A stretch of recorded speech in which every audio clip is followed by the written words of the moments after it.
Hello everyone and welcome to today's webinar. My name is Karen Doyle and I am Operations Director of CTAM Europe. I hope you're all feeling well today and ready for a good session. I'd like to introduce you to today's presenter, who you can see there on screen, ready to discuss the global growth of SVOD platforms. Simon Murray is Principal Analyst at Digital TV Research. They're based in London and they publish around 25 reports a year, don't forget the last one. And the forecasts and analysis in these reports cover more than 130 countries, so that keeps him nice and busy. He's made time today for us for a short and snappy webinar. We're scheduled for around 20 minutes, including time for some questions at the end. So do get involved and ask questions via the Q&A button. Today's recording will be available on the members only section of ctameurope.com alongside the past CTAM Europe and CTAM US webinars and podcasts. If you aren't an annual member, you can email info@ctameurope.com and we'll give you information on how to sign up. Your details today will be shared with Digital TV Research, who may in turn follow up with their news in the future. So for now, with all that said, Simon, I will hand over to you. Thank you. Thanks very much, Karen, and good afternoon, everyone. 20 minutes to discuss the global SVOD platform developments in 138 countries. That's going to be a pretty hard task. Right, the first thing I should say about this presentation is that it's based on the September results for the various platforms involved, the various US platforms involved. So, as we all know, there's been events since that have affected those forecasts, and especially for the likes of Disney Plus and HBO.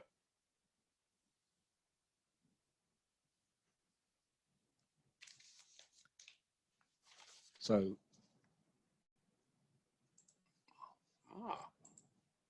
there we go. Great.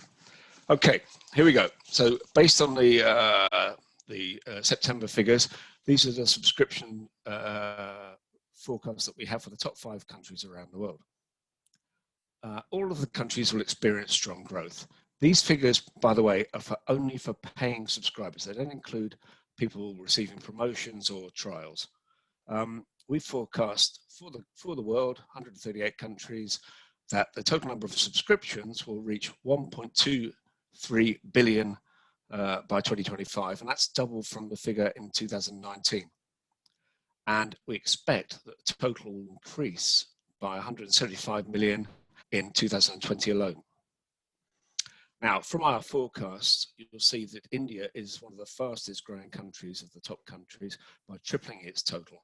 And in fact, given what's happened, and I'll talk more on this later, with Disney and Hotstar, Disney Plus and Hotstar, the Indian figures will be greater than the 2025 figures that we have. So getting back to this chart, you'll see that the US and China together account for about half the world's total. China will never allow foreign SVOD platforms to operate as standalone entities in their country. Any foreigners entering the Chinese market have to do so in partnership with the Chinese platforms themselves. So we're expecting 584 million additions in subscriber numbers between 2019 and 2025. The US, the most mature market in the world, will increase by 114 million, and China will increase by 80 million. Okay, now this, I think it's important, there's still some confusion about this. It's important to differentiate between a subscription and a subscriber. An SVOD subscriber can have more than one subscription, and as you'll notice from this chart, the global average will be more than two subscriptions per SVOD subscriber by 2025. That's up from 1.5 in 2019. So the number of subscriptions will grow faster than the number of subscribers. As you can see, a comparison there between 2019 and 2020. COVID and the resulting lockdowns has definitely had a positive impact as far as SVOD subscriptions are concerned. Okay, so just to stress this, the number of subscribers, i.e. households, taking SVOD will remain a lot lower than the number of traditional pay TV subscribers. We think the number of pay TV subscribers will remain at about 1 billion throughout our forecast period, despite the likes of the US losing pay TV subscribers. We think there will be growth in developing markets. But as you can see, there's still impressive growth as far as the number of SVOD subscribers is concerned. So these are subscribers. The total will reach 590 million by 2025, and that's up from 407 million in 2019. China will add another 35 million subscribers. India will add 25 million, and the US, again, the most mature market in the world, will add more than 10 million. So as I said earlier, the average number of paid subscriptions taken on a global basis will be over 2 by 2025. But as you can see, there are quite a few variances here. For example, the US ratio in 2025 will be twice as high as the Chinese and the Indian ratio. The choice is much greater in the US than anywhere else in the world, and we think that that's going to remain so. The US market is very different from any other in the world as far as take-up is concerned. So to put what I just said in a different way, this is the percentage of TV households subscribing to at least one SVOD subscription. So the global average will increase from 1/4 of TV households at the end of last year to 1/3 of TV households in 2025. And you'll notice again, the proportion is much higher in the US than it is in some of the other markets in this chart, especially China and India. Focusing on the UK for a short while, BARB is the audience measurement body for the UK. It's recently released its figures for the 3rd quarter of this year up until the end of September.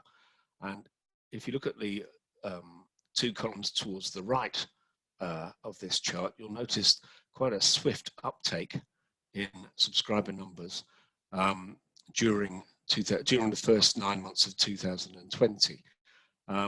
Also, for the first time, BARB has released figures for Disney Plus.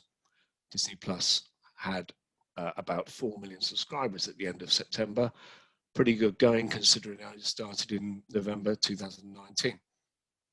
So BARB is saying that, agreed this is a limited number of platforms that they're looking at, but it's saying that the average subscriber pays for 1.8 subscriptions at September, and that's up from 1.5 at the end of last year. So that is obviously accelerated growth.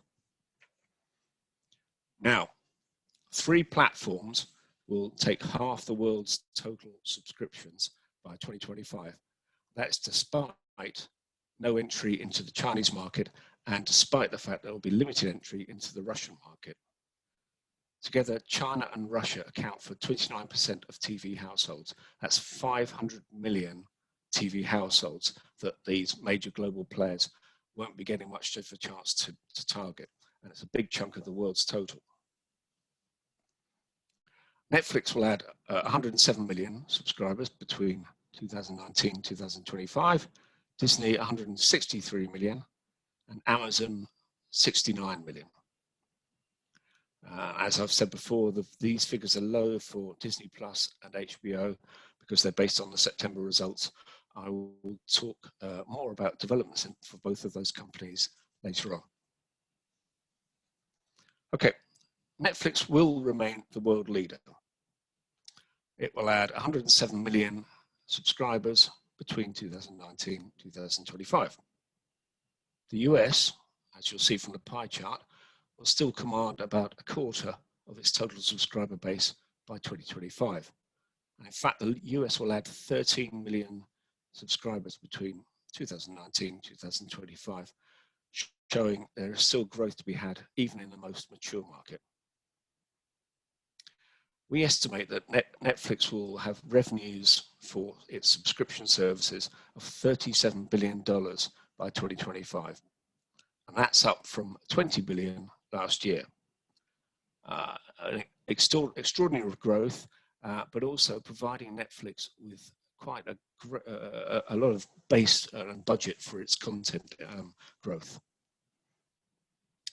One thing we've noticed with Netflix and some of the other platforms, most of the other platforms in recent months, is the move towards mobile-only subscriptions in the developing markets. So mobile-only subscriptions are usually cheaper than the 1 to 4 users, or even the single fixed broadband subscription amount, and they are limited not only in the number of people who can view it, but sometimes in the content that's present. But we think there's going to be more and more mobile-only subscriptions as time goes on, because in a lot of developing countries, the fixed broadband market is pretty limited. Another boost for the mobile market, of course, is the rollout of 5G, offering very fast broadband speeds over mobile networks. Here we go. So this is, again, based on our September forecast. We think Disney will enjoy very strong growth. It's a well-known brand. Everyone around the world knows the Disney brand. Parents consider its content safe. The subscription is fairly cheap compared with some of the other players. It appeals to a younger audience who will watch the same program repeatedly, so there's less demand for people to refresh their content. Adults want more content, more new content more regularly. So again, based on these figures, revenues in 2025 will be $13 billion for Disney Plus, and that's a third of the Netflix total. And you'll notice from a pie chart there that the US and India will account for half the total by 2025. Now, what's happened in India is the fact that Disney Plus has a sister service that's bundled together with the Disney Plus service called Hotstar. Hotstar has the rights to Indian Premier League cricket, which is incredibly popular. And my understanding is that if you sign up for Hotstar during the Indian Premier League season, which is fairly short, you have to sign up for a year. So they won't see a massive fall off in subscribers because of that. Disney has started to export the Hotstar brand to other Asian countries, Indonesia being one of the first. Indonesia, as far as I know, is not as cricket crazy as India, but it's still, Hotstar has a lot of general entertainment content as well that can export well. Furthermore, Disney has said it won't export the Hulu brand outside the US, Hulu brand being targeting more of an adult audience than the Disney brand. Instead, what Disney are going to do is launch in Latin America something called Star Plus, which will be a standalone service in Latin America from June next year, although there are very enticing bundles with the Disney Plus brand to be had. Disney Plus Star Plus is $9 a month. Star Plus on its own is $7.50. And one of the main attractions for Star Plus in Latin America is a lot of live sport, 500 events a month. A lot of the stuff will come from the ESPN brand, which again is owned by Disney. Outside Latin America and the developing Asian markets, Disney has decided to launch something called Star, which will be adult programming, limited to about 1,000 titles, I believe, in many of the developed markets around the world: Western Europe, Canada, Australia, and New Zealand. And we originally thought that whatever the Hulu export title would be for the developing markets would be a standalone package, but it's now going to be part of the Disney brand, but Disney Plus brand. Disney Plus is going to take the opportunity to raise its prices, and in some cases by quite a lot. For example, in mainland Europe, the price will go up by about 28%, I think. So Disney, don't look at the chart on the left, but Disney declared 87 million subscribers by the early December this year. And that included a whopping 24 million for Hotstar in India. Disney said that it will have 230 to 260 subscribers, Disney Plus, beg your pardon, by 2024. In fact, by September 24, which is its financial year. This total will include approximately 86 million Hotstar subscribers. So not just for India, but a lot of them will be in India. So that just shows the importance of the Indian market to Disney. Now, based on the Disney forecast, we think we should increase our forecast to about 258 million by 2025. So Disney Plus will be getting very close to the Netflix total by 2025, and it's possible to see that Disney Plus will overtake Netflix in 2026. So why are our figures that you see on this slide so much lower than what Disney's projecting? A lot of it is to do with greater than expected growth for the Hotstar service, mostly in India, and also, as I said earlier, because we thought that the Hulu, now Star branded service in Western Europe, Canada, Australia, and New Zealand would be a standalone service, but instead it's being integrated into the Disney Plus brand.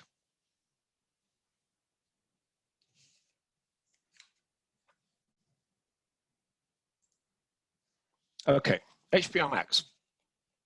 These figures are low because they're based on forecasts for only 50 countries. And as you can see from the pie chart, the US will dominate these brands. However, Warner Media has recently announced plans for expansion, including the most controversial ones, which is 17 theatrical releases, major blockbuster films in next year will appear on HBO Max at the same time as they appear in the cinemas. HBO recently announced that HBO Max will eventually be in 190 countries. This is a lot more than we were anticipating. As I said, these forecasts are only for 50 countries. HBO Max will come out of the US and start in Europe and Latin America in the second half of next year. HBO already has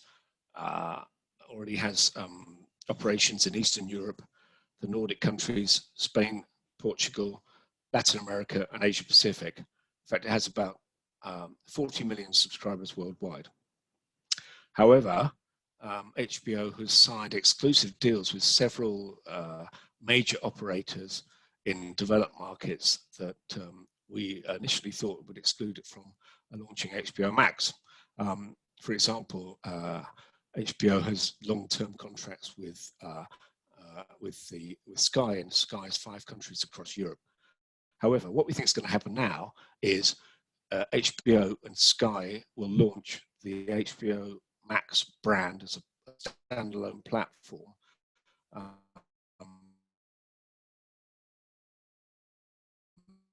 Sometime in the next year or so. In fact, towards the end of next year. It's more expensive. As I said, it's also traditionally a pay TV operation, so a lot of its pay TV subscribers expect to receive Max for free, despite the fact that Max offers a lot more than just HBO content because of the Warner Brothers connection and, of course, because of Turner. So there is a transition to be had by HBO from pay TV to encouraging people to take up the HBO Max platform. Now, Amazon Prime is an interesting case because Amazon looks at Amazon Prime Video as a way of enhancing Amazon Prime rather than as a standalone profit or a profit center in its own right. So we forecast that Amazon Prime will have 167 million subscribers by 2025. However, most of those homes will be Amazon Prime members receiving Amazon Prime Video for free. Amazon Prime is available in 20 countries now, and earlier on this year, Amazon Prime said that they had about 150 Prime members. So we're expecting about 70% of Amazon Prime members to watch Amazon Prime Video, and we have allocated those as subscribers to Amazon Prime Video. I mean, they're not paying for Amazon Prime Video directly. In fact, nearly all of those 167 million you see in that chart will be Amazon Prime members receiving Amazon Prime Video for free. They're not directly paying for the service. And again, the same with Apple TV Plus. These, just to remind you, are for paying members. Apple TV Plus is offered for free for a year to any purchases of top tier Apple products. So Apple's seeing it as a way of enhancing its product sales rather than as a standalone profit center in its own right. Apple TV Plus has been criticized for having limited amounts of content. Some of these criticisms might be abated by the fact that Apple is launching something called Apple One, or has launched something called Apple One, which bundles music, TV, and games together, which could appeal to people. And there are more. There are more to come. Recently, Discovery Plus has launched, and it expects to be in 25 countries quite soon. It's fairly reasonably priced, has a deep catalogue.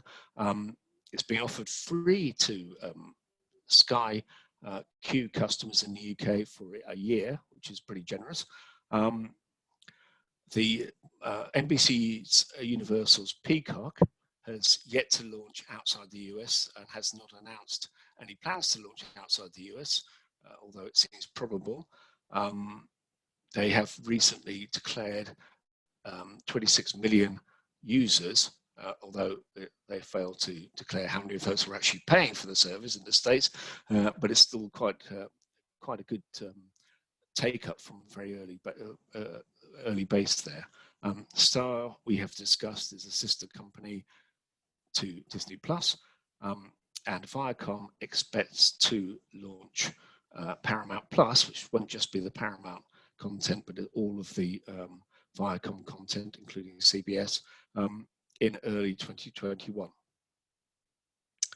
Now, one logo missing from this chart is Sony Pictures, and throughout the announcements that we've had in recent months, Sony has decided to remain platform agnostic. It has not made any public declaration to launch its own platform. Now, of course, the question is how many of these services will survive? I mean, there are a lot of services, they're not all expected to survive. I think we'll see an initial surge next year, followed in 2022 by some face-saving mergers in some cases, or even complete close down of services. And this doesn't just affect the global players, it also affects the local players too. Local players perform very well in China and Russia because foreigners are limited in how much they can get involved there. India, good thriving local content base, which sort of makes some of the international players secondary, but more prevalent, some of the local players have struggled. One exception being Viaplay, which has performed very well in the Nordic countries. One of the problems the local players have is the fact that they don't have the content budgets for their SVOD services to compete against the global players such as Netflix.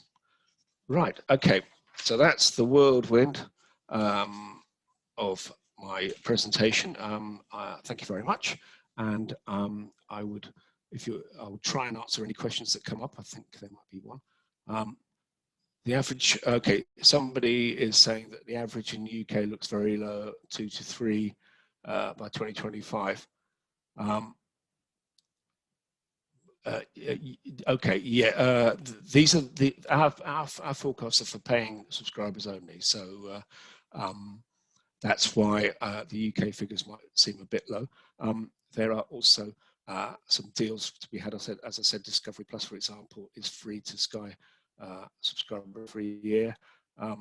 Sky seems to be very good at gathering up all of the or offering all of the SVOD platforms that recently announced, or in fact yesterday I think launched Amazon Prime Video as part of its interface, along with Netflix and Disney Plus and Discovery Plus, of course.